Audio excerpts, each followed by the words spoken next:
Hello and welcome to my latest weekly video news from Madison's. Well, last week Bank of England met and unsurprisingly they kept base rate at 4%. That was no surprise actually to the market and indeed myself. I think there could be another drop, but I thought that might happen in maybe November, December's meeting. And it's because inflation is remaining stubbornly high at 3.8%. Food prices are the big contributor to that, and wage growth is slowing. So they're furiously trying to tackle that inflation rate and balancing the interest rates and try and stimulate the market, which of course a reduction in mortgage rates always does do. And of course that's in the backdrop of the upcoming autumn budget, which is a lot of chatter about that at the moment. Rachel Reeves, she's muting numerous schemes. We've heard talk of possible wealth tax, capital gains tax on your principal private residence, national insurance contributions on landlords' income from rental properties. And last week in the news, there was talk of a staggered payment of stamp duty. So stamp duty land tax, it's the tax that you pay when you buy a property, and it's a huge revenue generator for the government. It generates over £10 billion a year. So a big influx of money from that tax. So it's always one that the industry calls for the government to look at and relax, because there is no doubt that that is the one that would really stimulate the housing market. Of course, we saw that in the pandemic. Those stamp-free zones sat till 500,000. So there was an awful lot of resurgence of growth around people trying to purchase, take advantage of paying about 15,000 less tax, basically, if you were buying at or above that level. So yeah, it's one that the industry always calls that to look at, and by staggering those payments, that would really help. One of the big problems for people, and 5 out of 6 people pay stamp duty. There's obviously you've got your nil rate threshold, which it doesn't apply, but 5 out of 6 people do pay, and 60% of the receipts from stamp duty come from the south east of the country. So so they felt that if it was staggering the payments, that if buyers could pay that stamp duty liability over a number of years, it would really stimulate the market, because it would mean they have more money to put down to deposit. They could, first-time buyers could certainly access the market quicker, and also if you're looking to move on, you've probably got more money to put into the pot of what you're going to be looking for. It needs to make sense for you to make that move. You need to feel like you're upscaling and getting something from it. But there are some concerns with making that change on stamp duty to staggered payments. There's a concern of what about defaults? What if people, at the moment, it's all just paid by the solicitors from the sale proceeds, or you have to settle your account with them and off it goes, all done with quite quickly. But with the staggered payments, things can get forgotten or lost. So yeah, will defaults go up? And also, will lenders actually view that as an ongoing commitment? If they are looking at how much they can lend you and thinking that you've got this stamp duty liability coming up, then are they going to temper down what they would lend you? So interesting. We've got till November the 26th to wait. There'll be a lot more chatter, I'm sure. But interestingly, Barratt Redrow, the UK's biggest house builder, came out and said that because of the uncertainty around the budget, they were slowing down their production and feeling a bit nervous about the market ahead. Staggering, really. They made £438 million last year and sold just under 17,000 properties.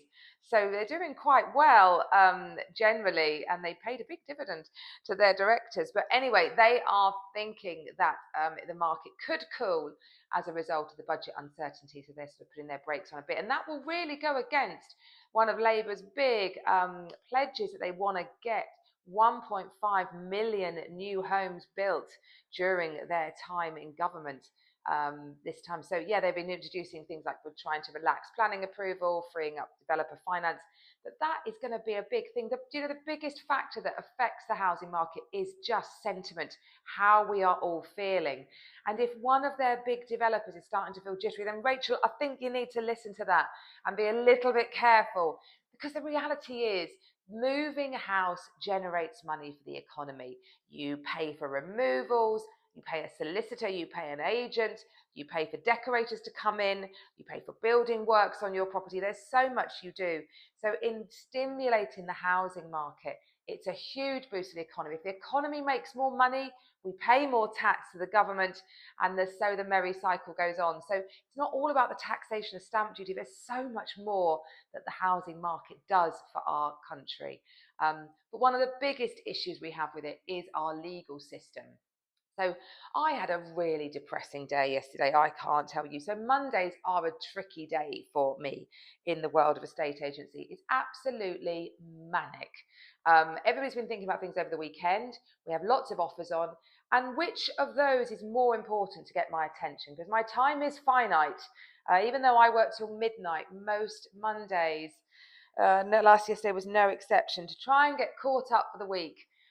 It's manic. And yesterday I had a really, really horrible collapse of a deal. We don't have many deals collapse in Madison's. We like to think we put the right deal together at the beginning and we are all over it. And I was staggered that this one collapsed because we were on the day of exchange and the buyer at the bottom demanded a big price reduction. The chain swallowed that and they still pulled out. Unbelievably unfair. Buyer at the bottom, if you are watching this, shame on you. Bad form. Money is lost, emotions are high, and it is just the most dreadful system in the world. I think in the world, actually. I don't know, actually. Who knows what other systems are like? But Santander did a piece of research. £1 billion lost in aborted transactions by sellers, buyers paying for legal costs, reservations on deposits, mortgage applications, paying for a survey. £1 billion last year lost because of our bad system. There is a huge call for that to be reviewed. In Scotland, they have a wonderful system, the 28-day missives period. It can be shorter. And basically, you have a finite period of time. You have to get all your questions answered, your missives. They're all handled by the solicitor. Agents completely back out during even negotiation, actually. And yet, wouldn't it be great if we had a system like that in this country, which just went more deals go through? I don't get paid when that happens, when that collapses. And that's disappointing. There's very few industries that do so much work and get paid nothing and just have an absolute roasting from your client.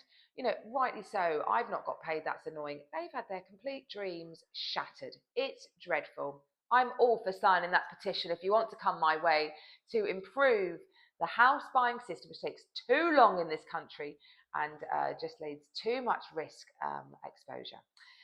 I'll stop ranting now. I feel a little bit better after that, actually, so thank you for letting me rant.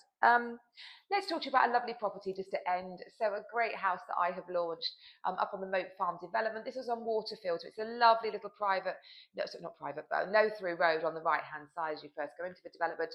Offers in excess of 1.1 million. It is beautifully presented. The current owners have been there a long time, looked after it, redeveloped it, extended it, decorated it. Beautiful. So if you would like to see that one, please do give us a call and we'd be delighted to help. I promised you my economic update today, but there was so much else going on in the market, I just didn't feel I could. So I'll bring that to you next week. In the meantime, have a great week and enjoy my next week's economic update. Bye-bye.